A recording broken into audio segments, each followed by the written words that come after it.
Coming up next on Arizona Horizon, the U.S. Supreme Court considers the tax status of religious charities that do non-religious work.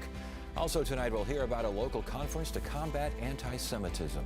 And a new children's book helps kids understand what can happen when you overthink things. Those stories and more next on Arizona Horizon. Arizona Horizon is made possible by contributions from the Friends of Arizona PBS, members of your public television station. Good evening and welcome to Arizona Horizon. I'm Ted Simons. Yesterday's sweeping tariff announcements by President Trump led to a massive sell-off on Wall Street today. Indeed, the markets saw their worst day since 2022. Shares in many consumer brands were down, reflecting a reliance on countries that produce shoes and clothing. Tech stocks on NASDAQ took hits, with Apple falling about 9%. At day's end, NASDAQ was down 6%, or more than 1,000 points. The Dow plummeted 4%, or nearly 1,700 points, and the S&P fell close to 5%, or 274 points. The Nonpartisan Tax Foundation says that the new tariffs will cost the average American household $2,100 per year. Most mainstream economists agree that the U.S. and global economies will go into a recession this year if the president doesn't loosen up on his new trade policy. But the administration is pushing back on that kind of thinking. This is a reordering of global trade for the benefit of America. These people have all been living in our house. They've been driving our car. They come by and visit, open our fridge, and eat our food whenever they want. They've taken advantage of us. Today was the day of the beginning of saying, I'm sorry, you can't just live for free off of us. You have to pay. And what's going to happen is the United States of America will get stronger. Our economy will grow much, much faster than the rest of the world. So it sounds like he might back off down the road, but not right now. That's not back off, and that's not back off. That is let the deal maker make his deals when and only if these countries can change everything about themselves, which I doubt they will. That said, Canada today announced that it will match U.S. auto tariffs in that country's continuing tariff fight with the U.S. As I told President Trump during our call last week, Canada will respond to the U.S. auto tariffs. And today I'm announcing that the Government of Canada will be responding by matching the U.S. approach, with 25% tariffs on all vehicles imported from the United States that are not compliant with CUSMA, our North American Free Trade Agreement. And Canada's Prime Minister added this sober assessment of his country's relationship with the U.S. The system of global trade anchored on the United States that Canada has relied on since the end of the Second World War, a system that, while not perfect, has helped to deliver prosperity for our country for decades, is over. Our old relationship of steadily deepening integration with the United States is over. The 80-year period when the United States embraced the mantle of global economic leadership, when it forged alliances rooted in trust and mutual respect, and championed the free and open exchange of goods and services, is over. Well, this is a tragedy. It is also the new reality. Reaction to the tariffs from Europe range from France suggesting a suspension of U.S. investment to Switzerland saying not so fast. If the response to the tariffs put in place by the U.S. administration is to make immediate concessions or to announce investments to get exemptions, it's a very bad idea. Because we have a strength. It's a market of 450 million residents. That's Europe. The EU is 450 million consumers. It's more than the U.S. market. The Federal Council is clearly of the opinion that an escalation is not in Switzerland's interest. It is therefore refraining from taking direct countermeasures for the time being and will examine other solutions. And one more tariff note. This CNN map shows that tariffs are targeting some of the world's poorest countries with a focus on nations that export more to the U.S. than they import U.S. goods. Madagascar, Mozambique, and Syria rank as among the poorest economies in the world. And another struggling country, Myanmar, is being hit with a 44% tariff, even as it recovers from last week's deadly earthquake. A dispute between Catholic Charities and the state of Wisconsin has made its way to the U.S. Supreme Court at issue whether religiously affiliated nonprofits that don't teach religion should qualify for the same tax exemptions as churches. Joining us now is attorney Stephen Montoya, partner at Montoya, Lucero, and Pastor. Good to see you again. Thanks for joining. Thank you. Yeah, let's talk about this thing. This is proselytizing. State tax exemption involves Catholic Charities. Give me a 30,000-foot view and we'll go from there. It's an interesting case. I think I listened to the oral argument a couple of times, and here are the facts of the case. A private nonprofit, a Catholic charity, it's affiliated with the Catholic Church.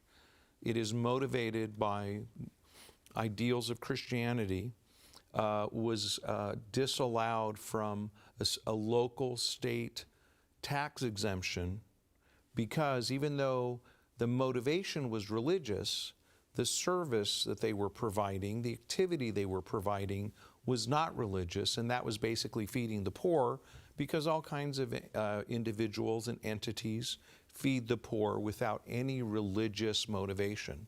So the Supreme Court of Wisconsin said, even though they are religious and they're motivated based upon a religion, because what they're doing is not conducting the Mass or praying or doing something explicitly, almost uniquely religious, they're not subject to the exemption. I think the Supreme Court's going to disagree. Yeah, I was going to get to that in a second here, but as far as Wisconsin is concerned, they're basically saying what?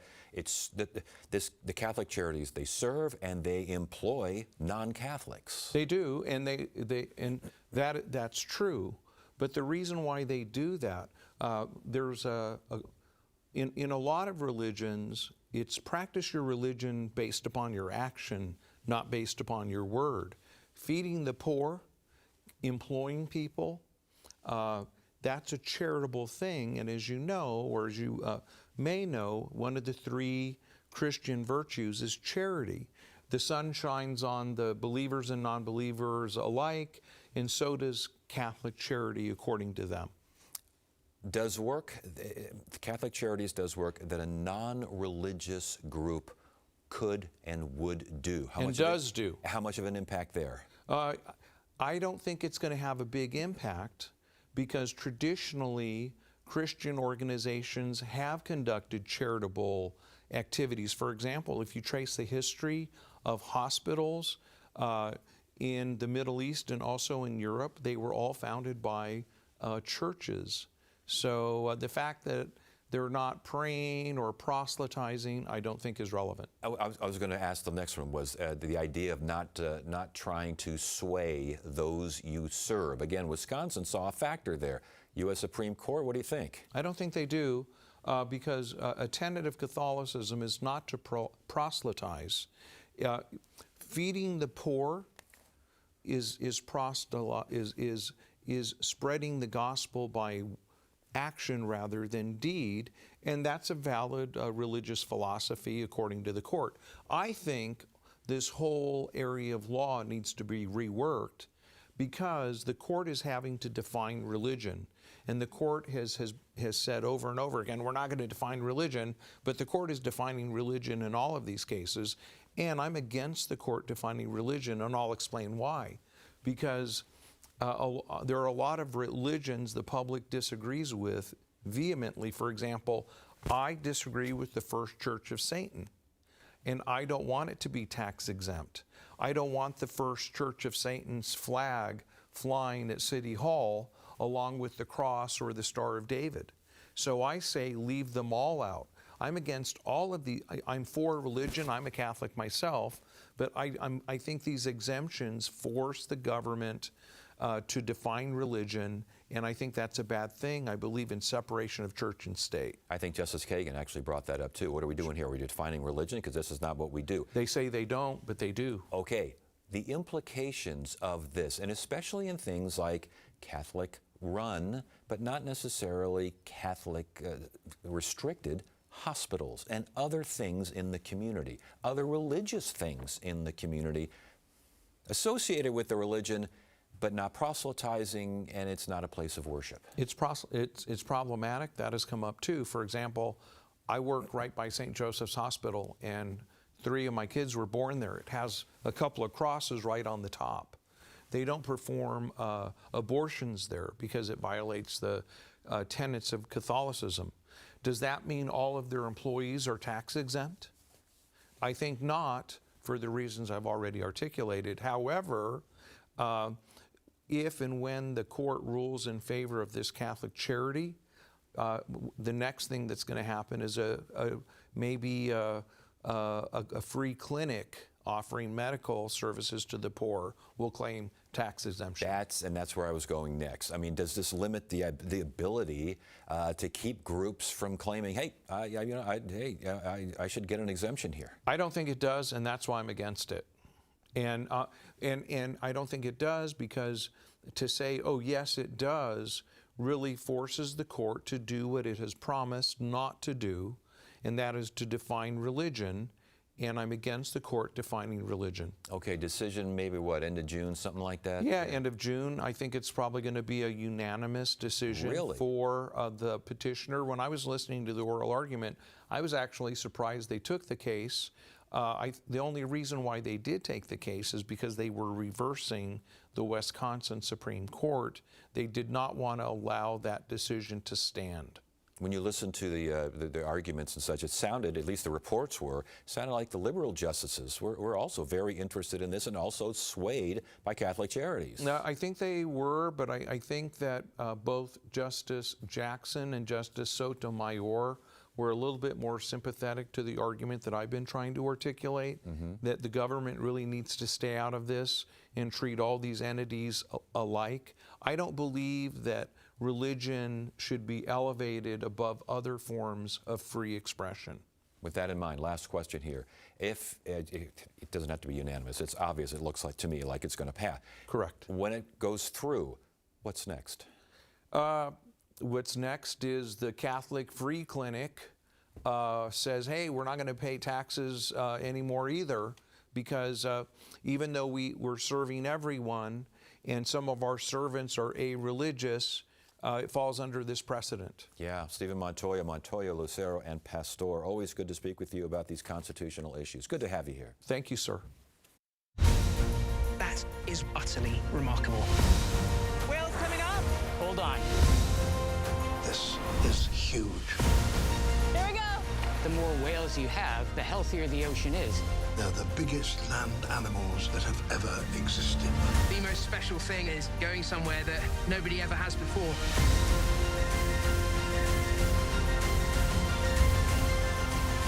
It's perfect. Cousin, we are family. Welcome back to Versailles. I'm Your Majesty's loyal servant. The Cardinal's going to help the Queen buy the necklace. I make one mistake, we're both dead. I need my own property, somewhere that could serve as my court. The purchase was just not possible. I can be extremely persuasive. I know why you bought this place. I can't persuade Louis, but your baby is legitimate. But I can persuade France. Sunday night at 9 on Arizona PBS. I'm Amna Nawaz. Tonight on the NewsHour, the global response to President Trump's blanket tariffs on goods imported into the U.S. That's coming up at 6 on Arizona PBS. The Anti-Defamation League's Desert Region is teaming with ASU to host the Rising Together Conference on April 11th. The event brings together civic, faith, and education leaders to address anti-Semitism and hate. And here with more from the ADL's Desert Region, Deputy Regional Director Sarah Cater and Board Chair Seth Racklin. Good to have you both here. Thanks for joining. Good to be here. Thank you. Sarah, we'll start with you. Give me a better definition of what we're talking about. Rising above together. Why that particular title? That's a great question. Seth, our board chair, actually helped us come up with that. We really find we're in this moment where we want to rise above together.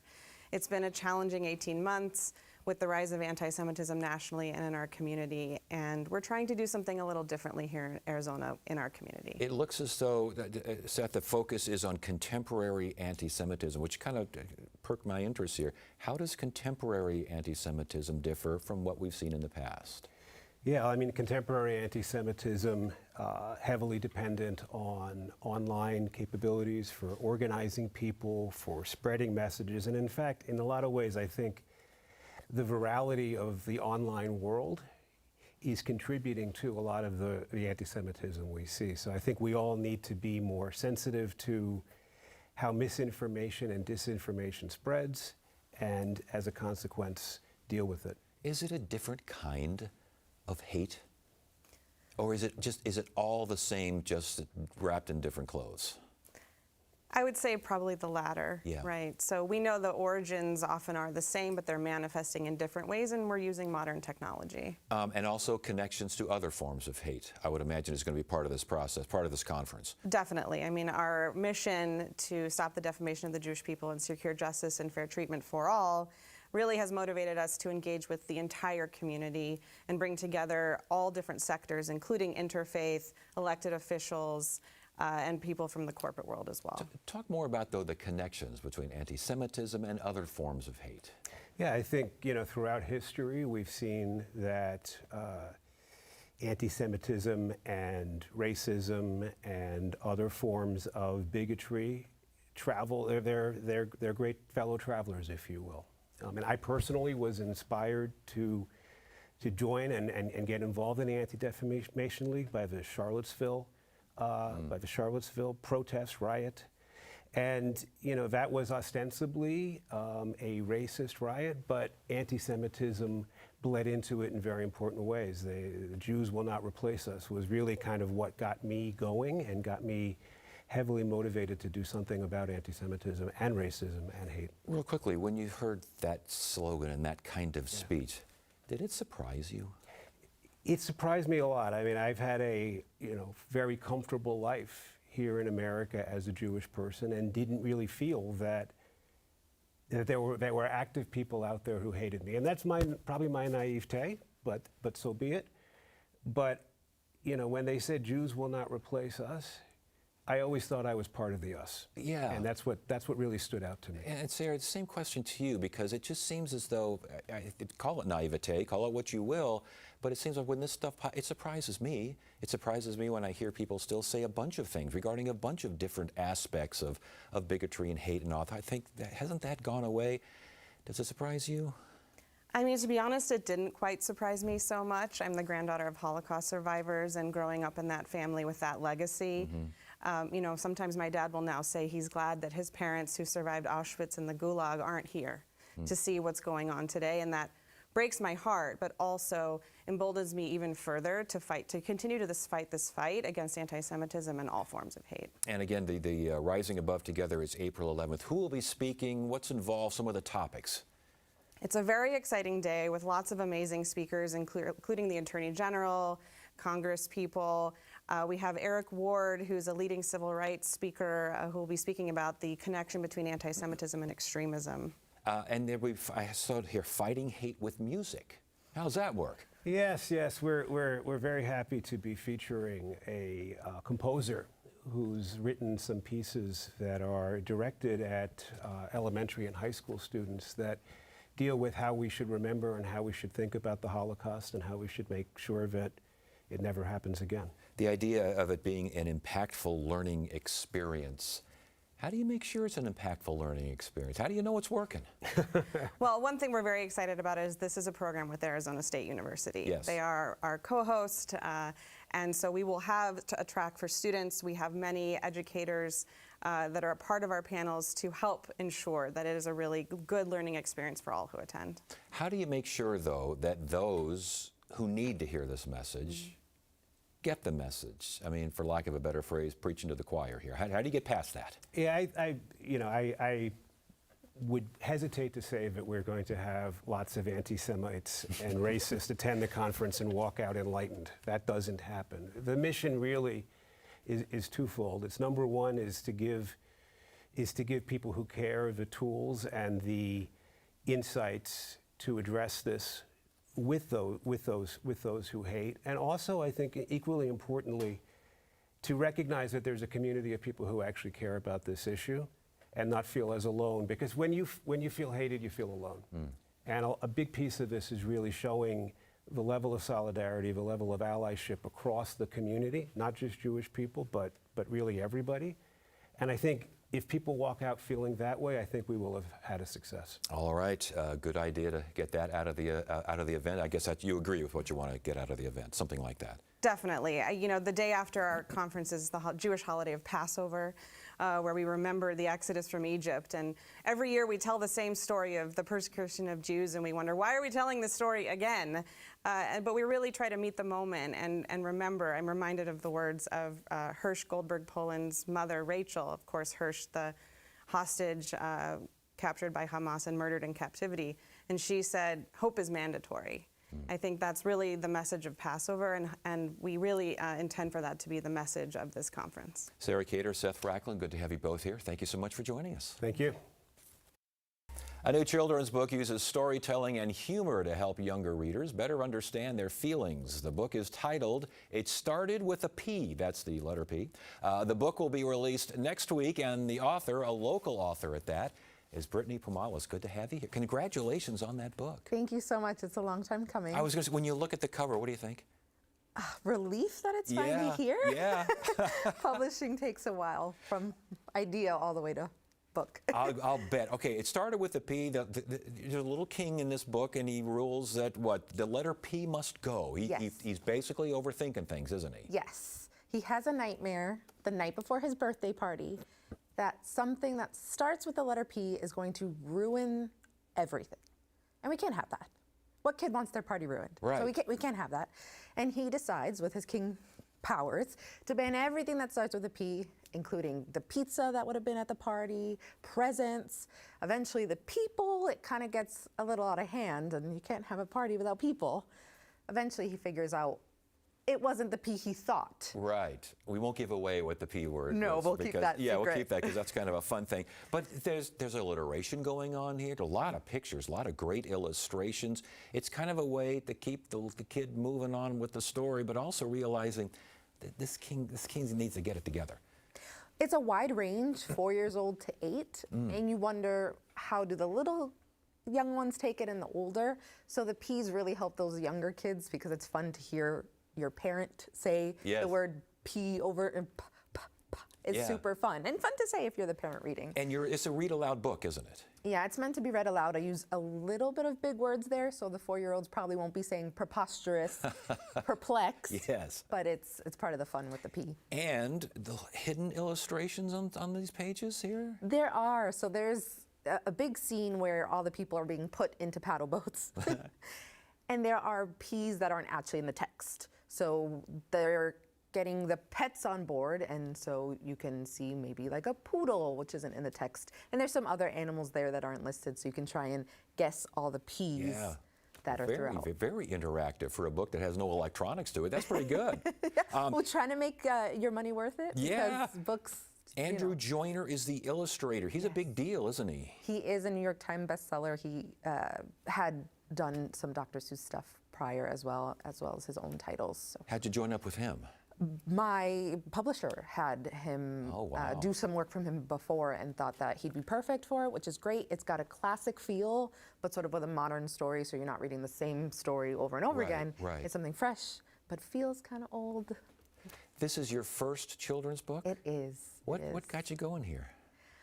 I always wanted to write when I was younger, and I tried novels, but novels are very long, which is fine.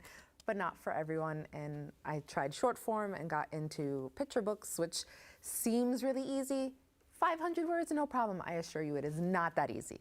No, I'm sure it's not. But how did you come up with the letter P and a king that gets all excited because he can't figure out what the P word is? I'm admittedly a little bit like King Liam. It's easy to get into your own worries, and sometimes they kind of run away with you. Fortunately, not to this degree. I've never banned everybody from using the letter P, but it's easy to let those worries get, and I've always been like that throughout my entire life. So some of that kind of snuck in there with all the fun. You have a daughter? I do. I have a daughter and a son. She's 2, Anastasia, and he is 3 months old. Oh, Wyatt. okay. So they're even a little young for this, right? They are. She recognizes the pictures because they're so fun, but she doesn't know what the story's about yet. But she will. Are you going to write another children's book? Hopefully. The goal is definitely, publishing is about a 2-year lead, so nothing's able to announce, but the goal is to continue with writing funny children's books. And we should mention you'll be at Changing Hands on April 12th. Is that in Tempe or Phoenix? Do you know? Tempe. In It's the Tempe, Tempe one. and on April 12th. Well, congratulations on this. It must be great. I mean, is this what you expected when you first started that story? Better. It's better. Yes, it's better. Because as you learn and you grow, my stories got better and better on the path to publication. So it's better than what I started with, and it was illustrated better than I could imagine. So well, it's a perfect book. That's fantastic. Congratulations again, and thanks for sharing. We appreciate it. Thank you so much. Brittany Pomalis, it started with a P. And that's it for now. I'm Ted Simons. Thank you so much for joining us. You have a great evening.